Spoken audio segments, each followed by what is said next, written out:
12వ అధ్యాయం 30వ వచనం.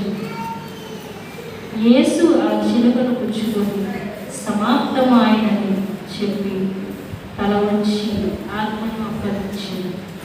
యేసు ఆ చిలుకను పుచ్చుకొని సమాప్తమాయను అంటే సమాప్తమాయనంటే ఏమి సమాప్తమాయను?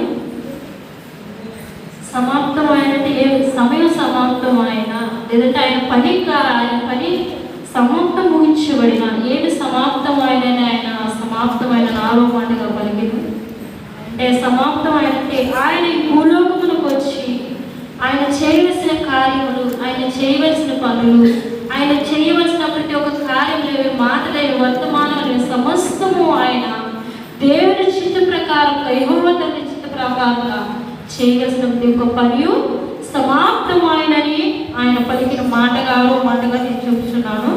సమాప్తమైనంటే ఆయన చెప్పిన మాటలలో ఆయన మాటలు ఏ పనిని ఆయన సమాప్తమైన అంటే యోహాను సువార్త 17వ అధ్యాయము 4వ వచనములో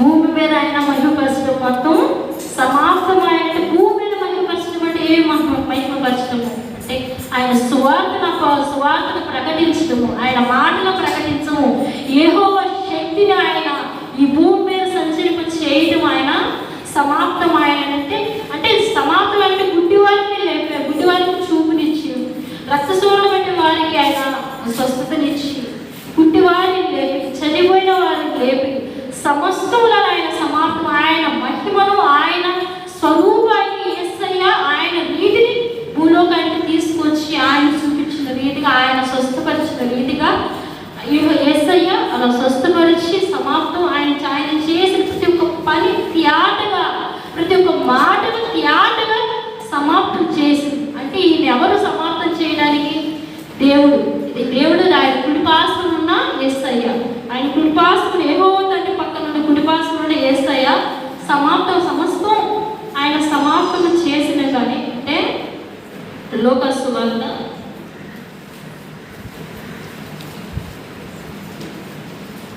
3వ అధ్యాయం 22వ వచనం.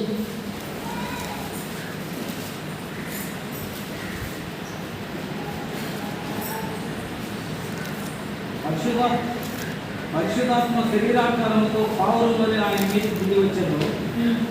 అప్పుడు నీవు నా ప్రియకుమారుడు, నీ యందు నేను ఆనందిస్తున్నాను శబ్దం ఆకాశం నుండి వచ్చాను. ఆయన ప్రియకుమారుడు అంటే ఆయన ముద్దు బిడ్డ. ఆయన ఎవరంటే ఆయన ముద్దు బిడ్డగా వచ్చి, ఆయన ముద్దు బిడ్డ, ఆయనకు ఇష్టమైన బిడ్డ. ఎవరి కోసం ఆయన పంపించాడంటే మన కోసం పంపించాడు, మన పాపాల కోసం, మన శాపాల కోసం మనకి ఈ లోకానికి ఆయన పంపించి, ఆయన ముద్దు బిడ్డను మన కోసం పంపించి, ఆయన శరీర రీతిగా ఆత్మీయంగా ఆయన మనల్ని బలపరచడానికి పంపించాడు. శరీర రీతిగా ఈ లోకం మీద మనం జయించడానికి ఆయన యెహోవా తండ్రి యేసయ్యను మన కోసం పంపించాడు. కాబట్టి ఆయన ముద్దు బిడ్డని, ఆయన ఎవరంటే యెహోవా తండ్రి ముద్దు బిడ్డ. ఆయన ముద్దు బిడ్డ ఎవరు పంపుతారు? ఆ యెహోవా తండ్రి మన కోసం, మన పాపాల కోసం యెహోవా తండ్రి మన కోసం పంపించిన ఆయన ముద్దు బిడ్డ. ఆయన ముద్దు బిడ్డ శిలువలో పలికిన మాట సమాప్తం. తండ్రి ఈ పని మొత్తం నేను కంప్లీట్ చేసేసాను డాడీ, ఈ పని మొత్తం పూర్తి చేసేసాను డాడీ అనే రీతిగా శిలువలో పూర్తిగా పని చేసి తండ్రి నేను నీకు అప్పచెప్తున్నాను అని ఆయన సమర్థం ముగించేసానని ఆయన విజయం చేశాను. ప్రతి ఒక్క పనిని నేను విజయం చేశాను. నువ్వు చెప్పిన పని శిలువలో నువ్వు చేయమన్న ప్రతి ఒక్క దానికి నేను తల వచ్చాను. నువ్వు చేయమన్న ప్రతి ఒక్క పనిని నేను నెరవేర్చుకుంటా వచ్చానని దేవుడు యేసయ్య సూటిగా దేవుడి మొత్తం నేను చేస్తానని ఒకే ఒక మాటగా పలికిన మాట సమాప్తం ఆయను. సమాప్తమైనది ఆత్మను అప్పగించను. ఆత్మను అప్పగించడం అంటే ఏంటి? ఆత్మను శరీరం మన ఆత్మీయతను దేవునికి అప్పచెప్పడం.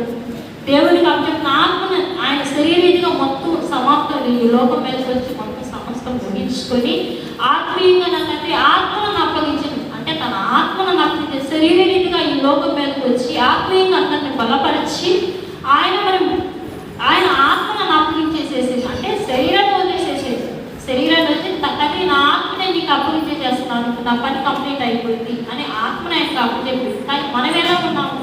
మన ఆత్మను అప్పగించే వాళ్ళు మనం శరీర విధిలోనే రీతిగా మనం ఉన్నామా, ఎలా రీతిగా మనం ఉన్నామో మనం ప్రశ్నించుకోవాలంటే మనం ఆత్మీయతలో ఎదుగుదల మనతో ఎలా ఉందో మనం ఒకసారి సరి చేసుకుందాం. కానీ నేను ఒకరు చెప్తాను, ఆత్మీయత విషయంలో నాకు చాలా ఇష్టమైన వ్యక్తి ఒకరిని చెప్తాను. ఆత్మీయతలు ఆయన చాలా బలవంతుడు, చాలా శక్తిమంతుడు కూడా. ఆత్మీయతలో బలవంతుడు శక్తిమంతుడే కాదు, కానీ ఆయన శరీరాన్ని ఒక్కసారి కూడా అసలు లెక్క పెట్టుకోడు.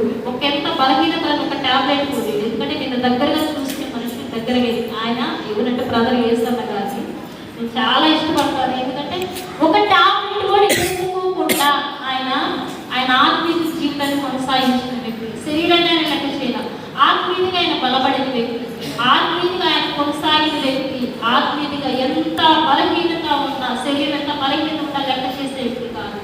బలహీనతగా ఆత్మీయత బలహీనత వాళ్ళ నుంచి కృంగిపడిన వ్యక్తే కానీ బలహీనతగా కానీ ఆత్మీయత బలహీనతగా ఉన్న వ్యక్తి కాదు. శరీరంతో బలహీనతగా ఉన్న లెక్క చేసే వ్యక్తి కాదు. నేను ఆయన అయితే ఇప్పుడు జ్ఞాపకం చేస్తాను. ఎందుకంటే మనలో మన భక్తి జీవితం మనం పెంపొందింపబడాలి. మన భక్తి జీవితం మన కుటుంబం మనం పెంపొందింపబడాలి. మన ఆత్మీయతలో మనం పెంపొందింపబడితేనే ఎదుటి వారి కోసం మనం ఎదుటి వారి కోసం ప్రార్థించే వారిగా ఉంటాం. మనం ప్రార్థన చేయాలి అంటే మనం బలపడాలి. మన కుటుంబాన్ని మనం సరి చేసుకునే వారికి, ఆత్మీయతను సరి చేసుకునే వారిగా మనం ఉండాలి. మనం అలా ఉండాలంటే ముందు మనం సరి చేయబడాలి. మన దోషాల, పాపాలు, శాపాలు సమస్తము మనం ఆయన దగ్గర ఒప్పుకునే వారిగా మనం ఉండే రీతిలో మనం ఉండాలి. అలా ఉంటేనే మన కుటుంబాన్ని ఆయన సన్నిధిలో ఆయనకి మన ఆత్మనే కానీ మన కుటుంబాన్ని మనం అప్పగించిన వారిగా మనం ఉంటాము. దేవుడి మాటలు దీవించిన సమయం గారికి